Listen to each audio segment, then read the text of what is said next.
Buenas noches. Mi nombre es Andrés Santiago García Bobadilla y el día de hoy les voy a presentar diferentes ciclos de vida de algunos géneros de algunas microalgas.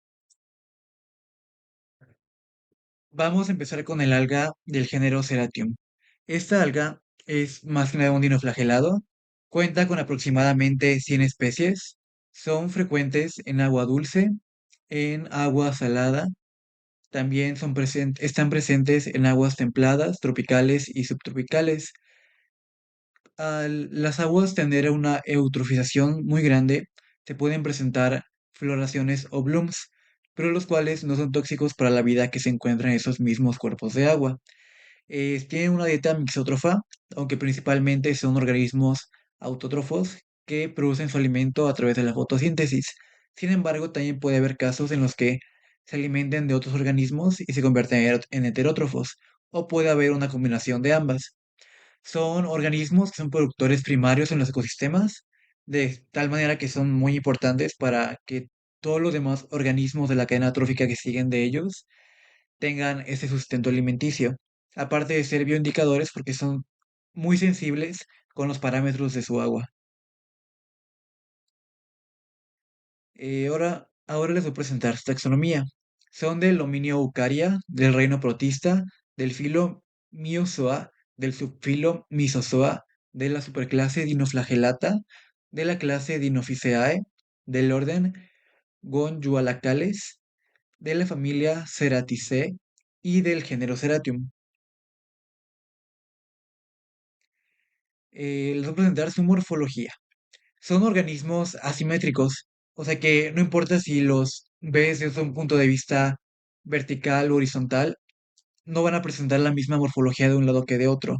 Tienen un cuerpo alargado y mayormente planado, que se les da una división en dos partes, las cuales es la epiteca, que es la parte superior del organismo, y la hipoteca, que es la parte inferior. Se les denomina así porque la teca es la parte que recubre el organismo. Esta es una cubierta que le brinda rigidez y que le brinda protección ante su medio externo, lo cual es muy importante para su morfología. Normalmente tienen prolongaciones en forma de cuernos, tanto en la epiteca como en la hipoteca, como se puede apreciar en la imagen. Son flagelados, por lo que son de vida libre, no están arraigados o necesariamente inmóviles a algún sustrato o algún otro organismo.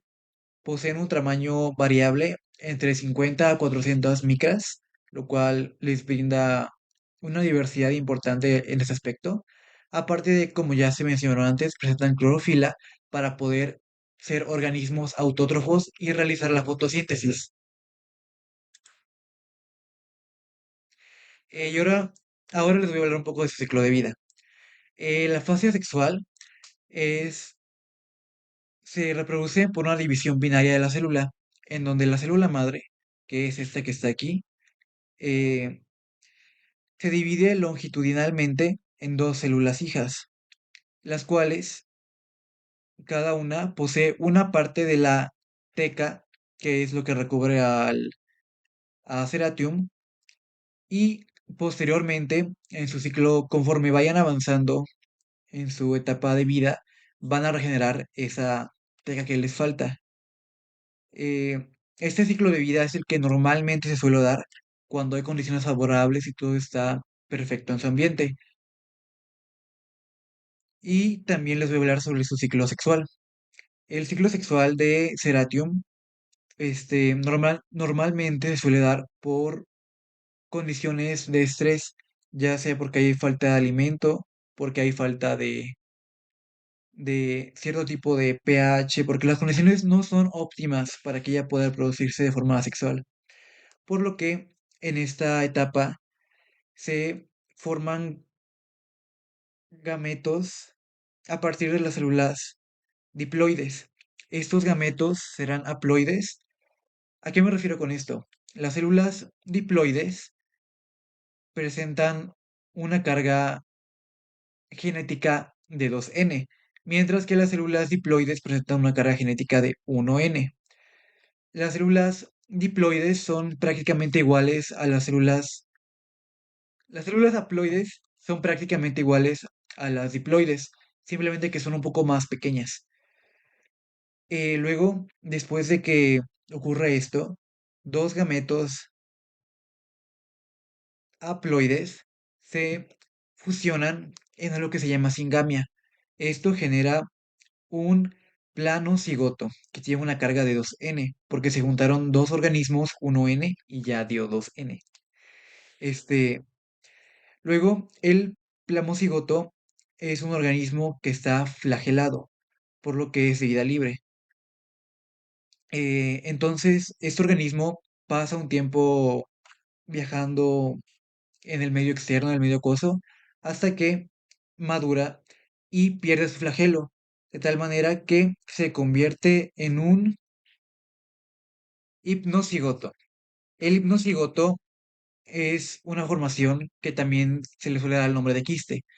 Este, esta fase de su etapa, normalmente, como su nombre lo dice, es una quiste, se recubre en una pared celular muy gruesa para poder aguantar las condiciones adversas del medio. Cuando las condiciones sean favorables, esta quiste va a liberar muchas células vegetativas diploides y otra vez se va a repetir el ciclo. Si es que es sexual, si es asexual, va a ser como en el otro. Y también en microalgas voy a presentarles el género Porphyridium. Es una microalga unicelular, cuenta con aproximadamente unas 7 especies descritas alrededor del mundo.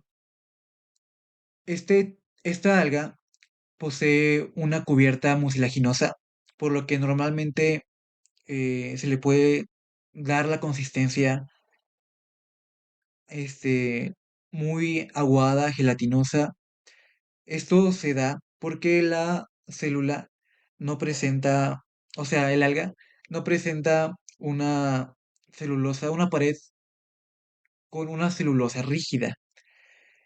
Presentan también distintos organelos adentro de ellas. Están presentes tanto en aguas marinas, saladas como salobres. Normalmente se encuentran adheridas a sustratos húmedos o también se los puede encontrar en simbiosis con líquenes. Pueden aguantar condiciones extremas, aparte de ser autótrofos. Son organismos autótrofos y más adelante hablaremos de el pigmento que utilizan para realizar la fotosíntesis. También son muy útiles, ya que se les suele utilizar como organismos biorremediadores, ya que pueden metabolizar muchos metales y pueden ayudar a ser organismos pioneros para otras especies, tanto en aguas marinas, saladas, salobres. También son muy utilizados en el ámbito de la biotecnología por las diferentes sustancias que podemos extraer de ellas. Su taxonomía de Porphyridium es del dominio Eukarya, del reino Plantae, de la división Rhodophyta, de la subdivisión Rhodophytina, de la clase Porphyridiodif- por, Porphyridiophyceae, de la familia Porphyridiaceae y del género Porphyrium. Morfología de Porphyridium.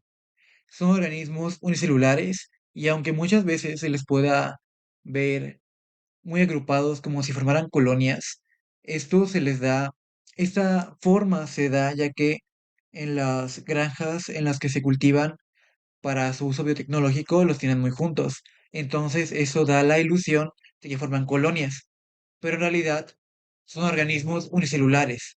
O sea, sí pueden estar en colonias, pero no es como lo principal.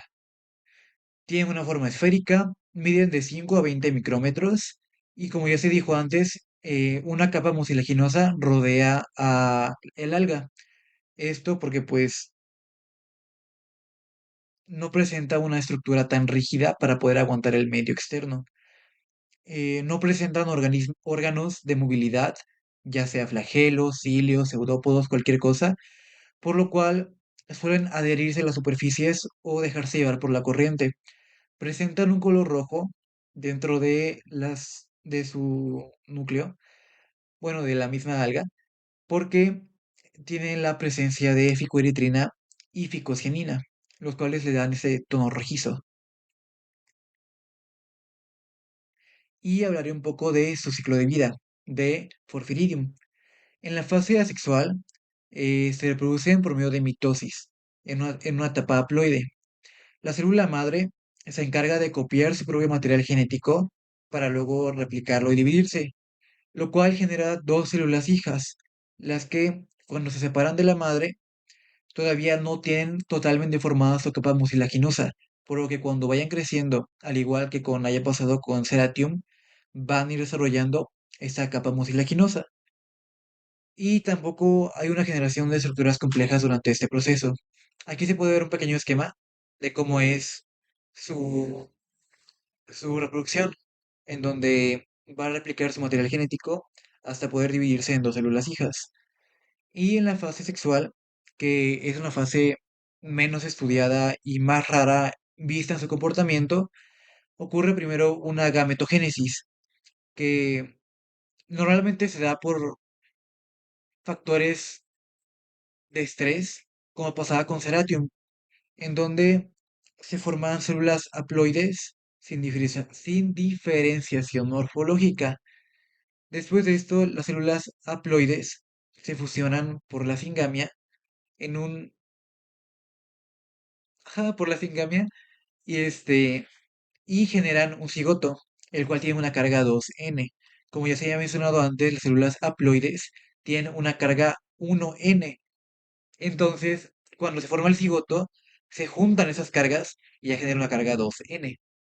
Y luego se pasa a un proceso de meiosis, en el cual el cigoto sufrirá este proceso cuando las condiciones estén favorables para producir cuatro células haploides. Y pues así se va a ir reproduciendo este organismo, ya sea en su forma asexual o su forma sexual. Y esas son las bibliografías de cada una de ellas. Y muchas gracias.